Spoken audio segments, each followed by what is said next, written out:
তারাশঙ্কর বন্দ্যোপাধ্যায়ের গল্প ডাক হরকরা, পাঠ বিধান দাস।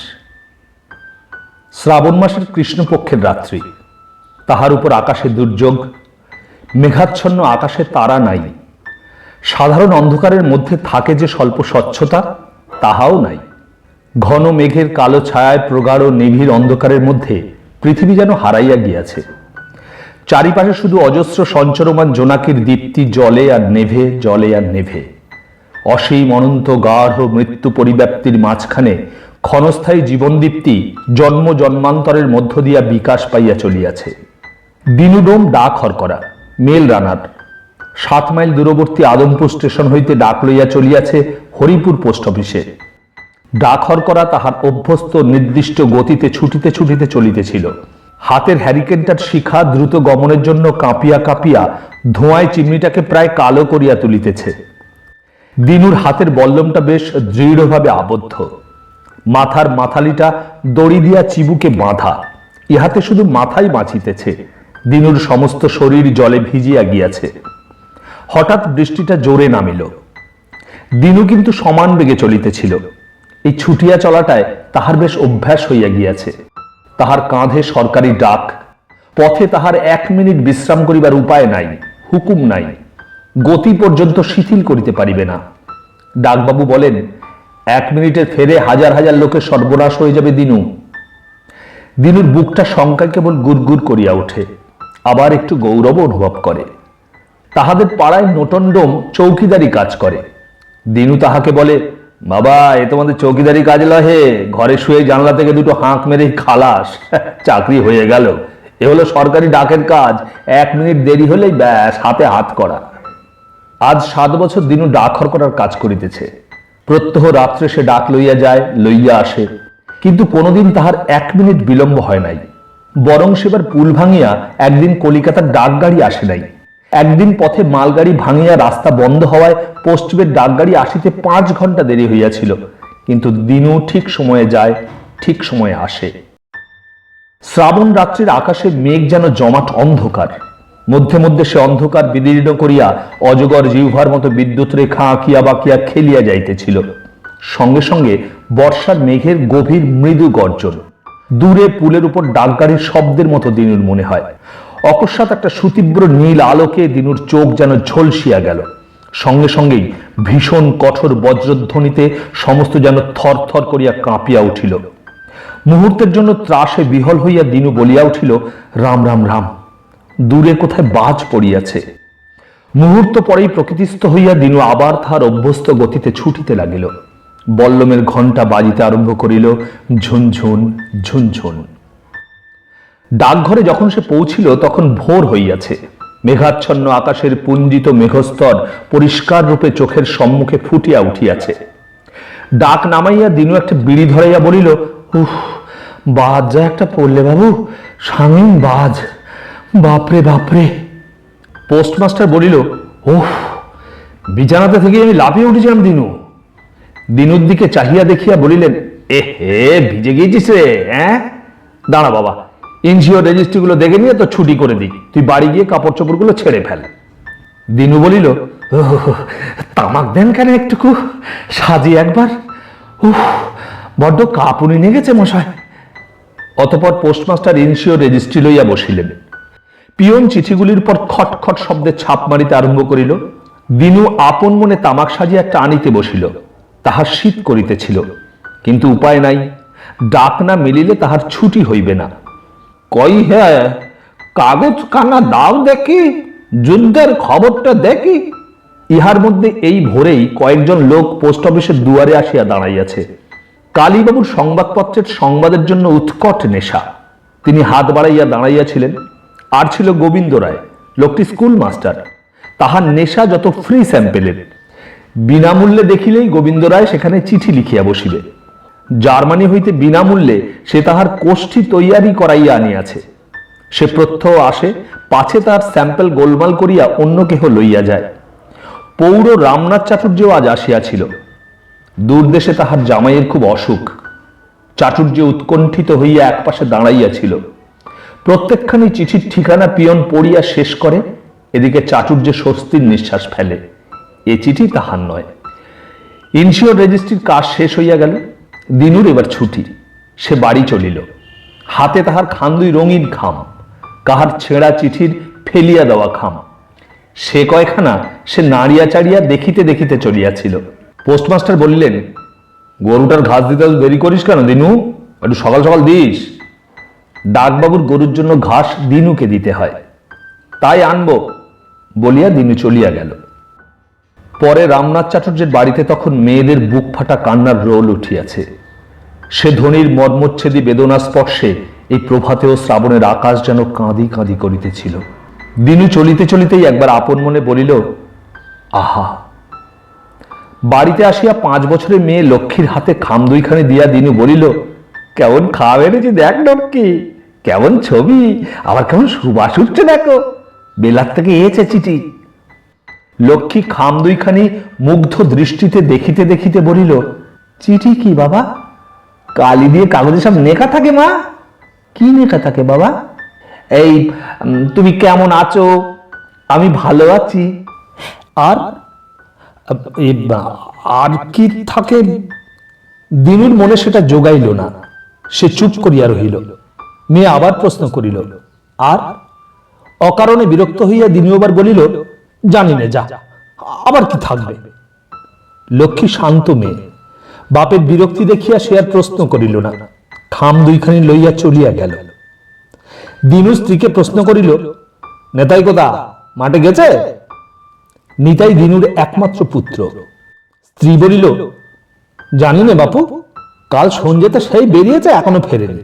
সারা রাত আকড়াতে ঢোল বাজিয়ে সব চেঁচিয়েছে। দুবার আমি ডাকতে গেলাম তো আমাকে তেড়ে মারতে এলে। দিনুর মেজাজ গরম হইয়া উঠিল। সে রুক্ষ স্বরে কহিল, লবাবের বেটা লবাব, আমার রোজগারে খাবে না, টেরি ফাটিয়ে লবাবি করে বেড়াবে। তাকে আমার ঘরে ঢুকতে দিও না, বলে দিচ্ছি। হ্যাঁ। নিতাইয়ের মা বলিল, সে তুমি বলো বাপু, আমি লাড়ব। দিনু উত্তরোত্তর উত্তপ্ত হইয়া উঠিতেছিল।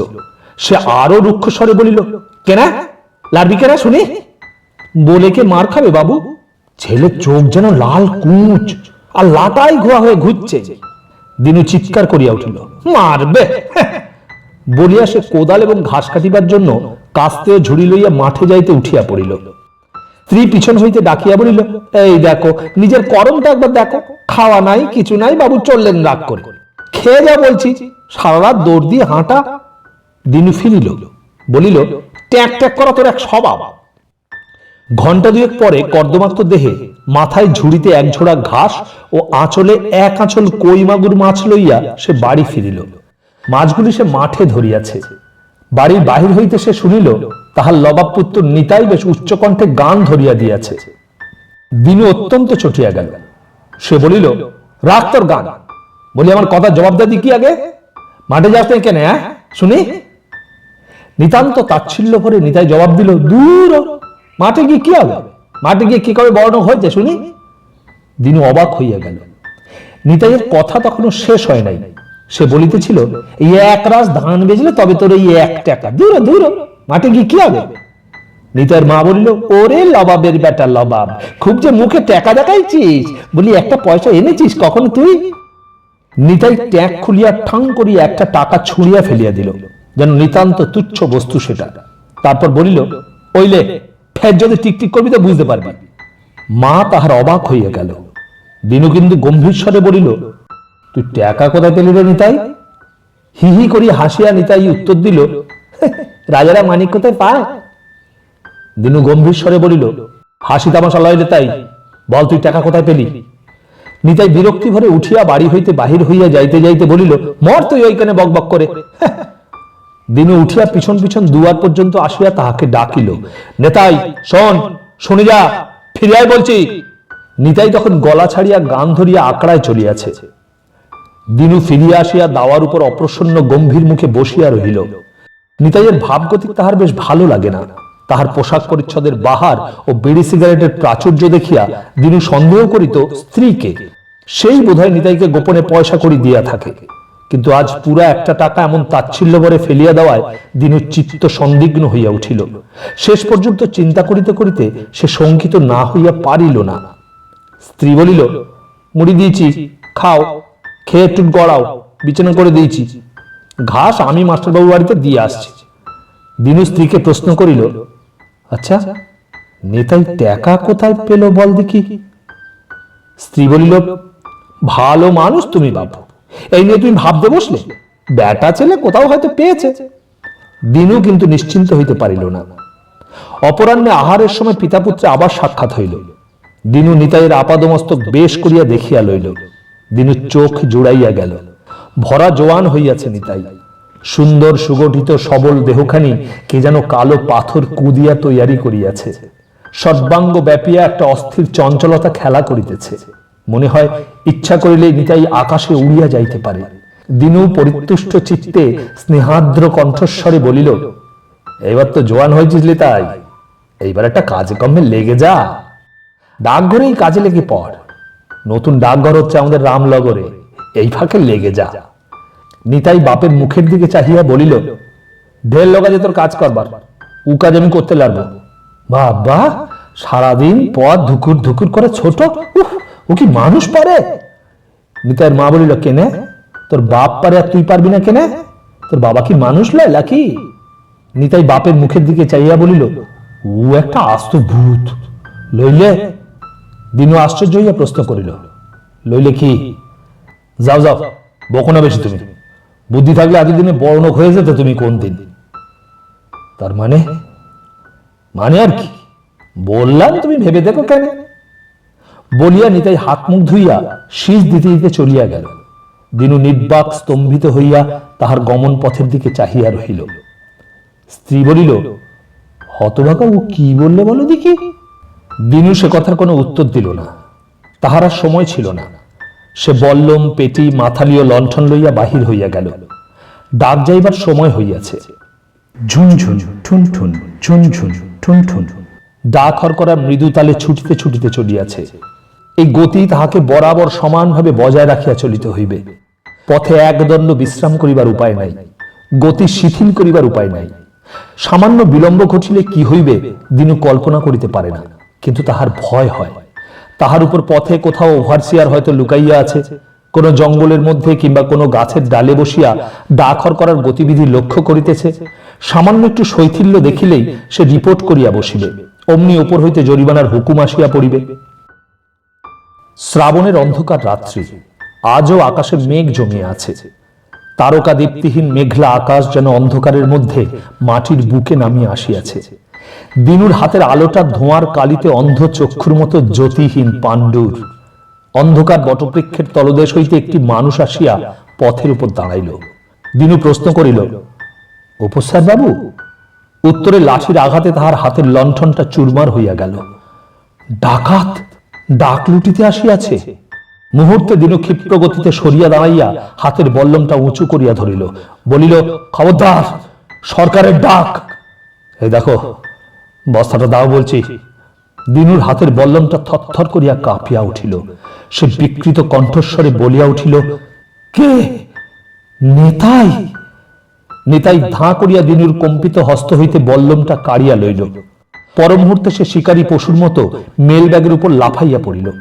দিনু পড়িয়া গেল, মাথার মাথালিটা গড়াইয়া চলিয়া গেল, কিন্তু তবুও দিনু সবলে মেল ব্যাগ নিজের বুকের মধ্যে আঁকড়াইয়া ধরিয়া বলিল, সর্বনাশ হবে নেতাই, সর্বনাশ হবে, কালাপানি, ফাঁসি হয়ে যাবে। নিতাই ক্ষুধার্ত পশুর মতো ব্যাগটা ধরিয়া টানিতেছিল। টানিতে টানিতেই হিংস্রভাবে সে বলিল, তখন বললে না কেন? বলে রেখে দিলাম এমন করে? দাও বলছি, রাতারাতি দেশ ছেড়ে পালাবো, দাও। দিনু এবার উচ্চকণ্ঠে চিৎকার করিয়া উঠিল, ডাকাত, ডাকাত। নিতাই বিপুল হিংস্রতায় ক্ষিপ্ত হইয়া উঠিল। সহসা একটা আলোক রশ্মির আভাসে গাঢ় অন্ধকার ঈষৎ চকিত হইয়া উঠিল। চমকিয়া উঠিয়া নিতাই সেই দিকে ফিরিয়া চাহিয়া দেখিল, একটা ক্ষুদ্র কিন্তু উজ্জ্বল আলো দ্রুত অগ্রসর হইয়া আসিতেছে। ক্রমশ আলোর প্রভায় স্থানটা প্রদীপ্ততর হইয়া উঠিতেছে। সে একবার শেষ চেষ্টা করিল, হাতের লাঠিটা কুড়াইয়া লইয়া সজোরে দিনুর মাথায় বসাইয়া দিল।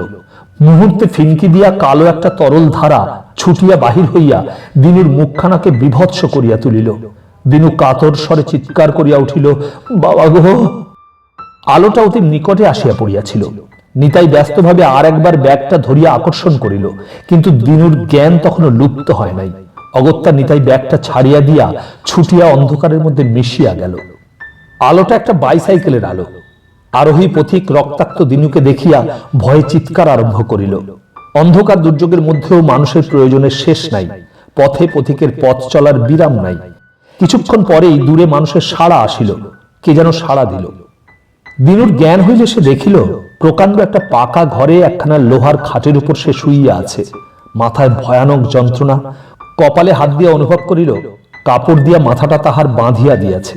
তাহার খাটের পাশেও সারি সারি লোহার খাটে আরো কত লোক শুইয়া আছে। দিনু বুঝিল এটা হাসপাতাল। সে পূর্বে কয়েকবার শহরে আসিয়া হাসপাতাল দেখিয়াছে। ধীরে ধীরে দিনুর সব মনে পড়িতে লাগিল।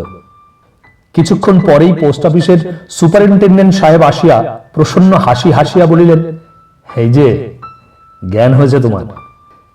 দিনু সাহেবকে চিনিত, কিন্তু এখন সে তাহার মুখ পানে ফ্যাল ফ্যাল করিয়া চাহিয়া রহিল শুধু। সাহেব বলিলেন, খুব বাহাদুর তুমি, সরকার তোমার উপর খুশি হয়েছে। তুমি যে নিজের মাথা দিয়েও সরকারের ডাক বাঁচিয়েছ, এর জন্য তুমি রিওয়ার্ড মানে পুরস্কার পাবে। দিনু তবুও নির্বাক। সাহেব তাহার গায়ে হাত বুলিয়া বলিলেন, কতজন ছিল তারা? কাউকে তুমি চিনতে পেরেছ? দিনু এবার ঝরঝর করিয়া কাঁদিয়া ফেলিল। সাহেব নিজে পাখাটা লইয়া বাতাস দিয়া বলিলেন, ভয় কি? কাঁদছ কেন? কোনো ভয় নেই, শিগগির ভালো হয়ে যাবে তুমি। ডাক্তার বলেছেন কোনো ভয় নেই তোমার। তিনি নিজে রুমাল দিয়া তাহার চোখ মুছাইয়া দিলেন। তারপর বলিলেন, আচ্ছা সুস্থ হয়ে ওঠো তুমি, আমি আবার আসবো, রোজ এসে তোমায় দেখে যাব, ওবেলা ফল পাঠিয়ে দেব আমি। দিনু অকস্মাৎ যেন বলিয়া উঠিল, হুজুর কিছু বলবে আমায়? কি বলবে বলো? দিনু অতি কষ্টে বলিল, হুজুর আমার ছেলে। তোমার ছেলে? তোমার ছেলেকে তুমি দেখতে চাও? দিনু নিঃশ্বাস ফেলিয়া বাঁচিল, কহিল, হ্যাঁ হ্যাঁ হুজুর। আচ্ছা। সাহেব চলিয়া গেলেন। তাহার পর আসিল পুলিশ। পুলিশের বড় সাহেব নিজে আসিয়া তাহাকে প্রশ্ন করিতে আরম্ভ করিলেন। তিনি কিন্তু ডাক সাহেবের মতো এত সহজে দিনুকে নিষ্কৃতি দিলেন না। তিনি বারবার তাহাকে প্রশ্ন করিলেন, কাউকে তুমি চিনতে পারোনি? দিনু উত্তর দিল, অন্ধকার হুজুর। কতজন ছিল তারা? ভাবিয়া চিন্তিয়া দিনু আবার বলিল, অন্ধকার হুজুর। আচ্ছা কিরকম দেখতে বলো তো? খুব জোয়ান? আগে আগে হ্যাঁ। ভদ্রলোক কি ছোট লোক? দিনু চুপ করিয়া রহিল। সে ভাবিতেছিল কি বলিবে, কাহার নাম সে করিবে। মিথ্যা করিয়া অন্য কাহারও নাম। দিনু শিহরিয়া উঠিল। সাহেব তীক্ষ্ণ দৃষ্টিতে দিনুকে লক্ষ্য করিতেছিল। তিনি বলিলেন, দেখো তুমি তাদের জানো, চিনতে পেরেছ, বলো তুমি সে কে? দিনু বিবর্ণ মুখে সাহেবের মুখের দিকে চাহিয়া রহিল। সাহেব এবার রক্তচক্ষু হইয়া কঠোর স্বরে বলিলেন, বলো। দিনু বিহ্বলের মতো চাহিয়া থাকিতে থাকিতে বলিল, হুজুর হুজুর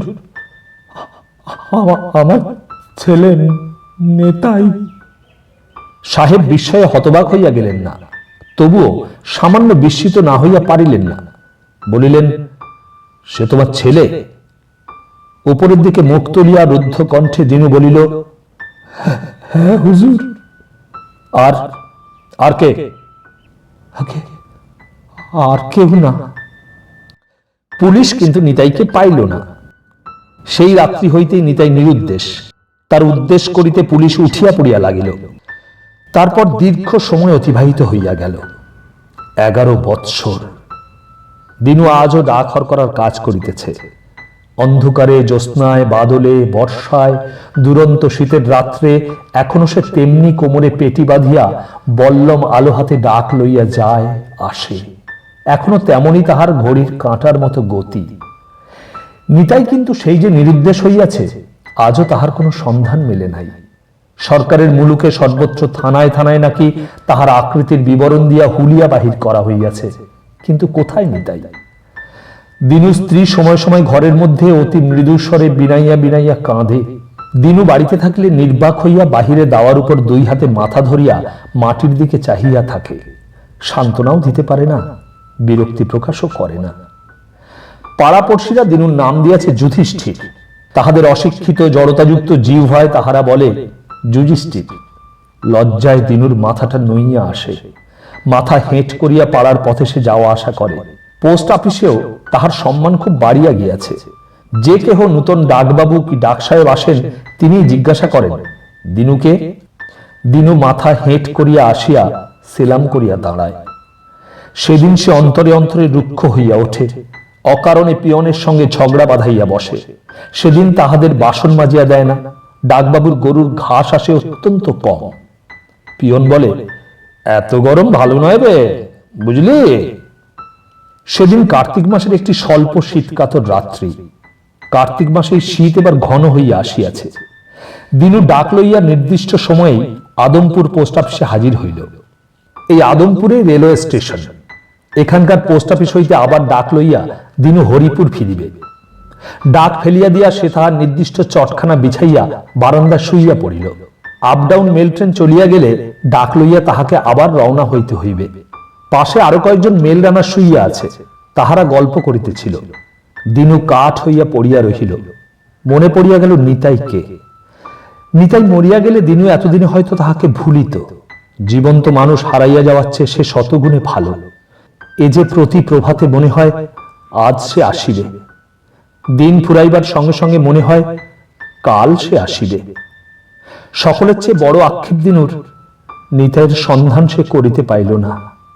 সেদিন একজন যাত্রী এই স্টেশনে একটা আনি হারাইয়া সমস্ত রাত্রি পথের ধুলা ঘাটিয়া খুঁজিয়াছে। আর একটা মানুষ।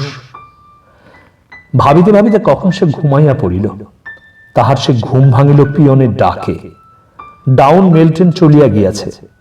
ঘরের মধ্যে বিভিন্ন পোস্ট অফিসের জন্য ডাক বাঁধা হইতেছিল। হরকরারা আপন আপন পেটি বল্লম লণ্ঠন লইয়া প্রস্তুত হইয়া বসিল। প্রস্তুত হইয়া দিনু তামাক সাজিতে বসিল। ওদিকে ছোকরারা একটা আগুন জ্বালাইয়া হাত পা গরম করিতে বসিয়াছে। ঘরের ভিতর হইতে পোস্টমাস্টার বলিলেন, ও দিনু, আফ্রিকাতে তোর কে আছে রে? ইনশিওর করে টাকা পাঠাচ্ছে। দিনু আশ্চর্য হইয়া গেল। সি আজ্ঞে, কুতা বটেন? সে জাহাজে করে যেতে হয় রে, সমুদ্র পেরিয়ে।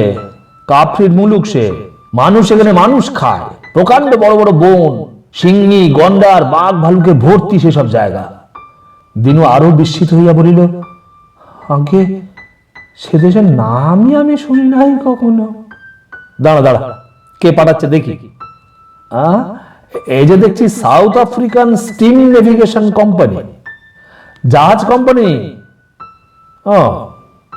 এই যে অনেক টাকা রে, 550 টাকা। দিনু অবাক হইয়া ভাবিতেছিল।